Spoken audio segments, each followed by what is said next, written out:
ಈಗ ಕರೆನ್ಸಿಯಿಂದ ಯಾರ ಕೈಗೆ ಈಗ ಒಂದು ಫೋನ್ ಪೇ ಹಾಕ್ಸಿದ್ದಾರೆ. ಇವರು ಒಳಗಡೆ ಸ್ಟಾಪ್ ಇರೋರು ಇಲ್ಲಿ ದಾಖಲಾತಿ ಇದೆ.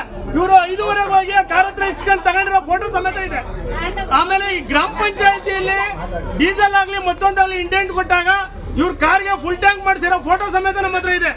ಇವರು ಇವತ್ತು ಇಷ್ಟೇ ಭ್ರಷ್ಟ ಮಾಡಿರೋದನ್ನ ಇನ್ನು ಮುಂದೆ ಎಷ್ಟು ಭ್ರಷ್ಟ, ಒಬ್ಬ ಖಾತೆ ತೆಗಿಯಕ್ಕೆ ಒಬ್ಬ ಕಡುಬಡವ ಬಂದ್ರೆ ದುಡ್ಡು ಕೊಡಬೇಕು, ಒಬ್ಬ ಡೆತ್ ಸರ್ಟಿಫಿಕೇಟ್. ಇದು ಮೊನ್ನೆ ನಮ್ಮ ಸ್ನೇಹಿತರಾದ ಮೊನ್ನೆನೇ ಒಂದು ಡೆತ್ ಸರ್ಟಿಫಿಕೇಟ್ ಕೊಟ್ಟಿದ್ದಾರೆ. ಅವರು ಒಂದು ಡೆತ್ ಸರ್ಟಿಫಿಕೇಟ್ಗೆ ದುಡ್ಡು ಕೇಳಿದ್ದಾರೆ. ಇವರು ಸ್ಟಾಫೇ ಕೇಳ್ತಾರೆ, ಮೇಡಮ್ ಕೊಡಬೇಕು. ಮೇಡಮ್ ಕೇಳಿದ್ರೆ ಹೌದ್ರೆ ನಮ್ಮ ಉನ್ನತಾಧಿಕಾರಿಗಳು ಇನ್ನು ಮೇಲ್ಗಡೆ ಕೊಡಬೇಕು. ಇಒ ಸಿಒ ಬರೋತಕ ನಾವು ಈ ಒಂದು ಈಗ ತೆರವುಗೊಳಿಸಲ್ಲ. ಇವರು ಹೋರಾಟ ಯಾವುದೇ ಕಾರಣಕ್ಕೂ ನಿಲ್ಲಿಸಲ್ಲ. ಇನ್ನು ಮುಂದೆ ಉದ್ರಿಕ್ತ ಆದ್ರೆ ನಾವು ನ್ಯಾಷನಲ್ ಹೈವೇಲಿ ಕೂತ್ಕೊಂಡು ಇವ್ರ ಪರ ಧಿಕ್ಕಾರಕ್ಕೆ ಹೋಗಕ್ಕೆ ನಾವು ರೆಡಿ ಇದ್ದೇವೆ. ಇದು ಬಂದು ಅವರು ಸುಸಲಿತವಾಗಿ ಬಂದು ಈ ಕ್ರಮವನ್ನು ಜರುಗಿಸಲೇಬೇಕು. ಇವ್ರು ಸಸ್ಪೆಂಡ್ ಮಾಡಬೇಕು, ಇಲ್ಲ ಬೇರೆ ಕಡೆ ವರ್ಗಾವಣೆ ಮಾಡಿ ಬೇರೆ ಉನ್ನತ ಅಧಿಕಾರಿಗಳನ್ನ ಇಲ್ಲಿ ರಿವೋಕ್ ಮಾಡಬೇಕು. ದಯವಿಟ್ಟು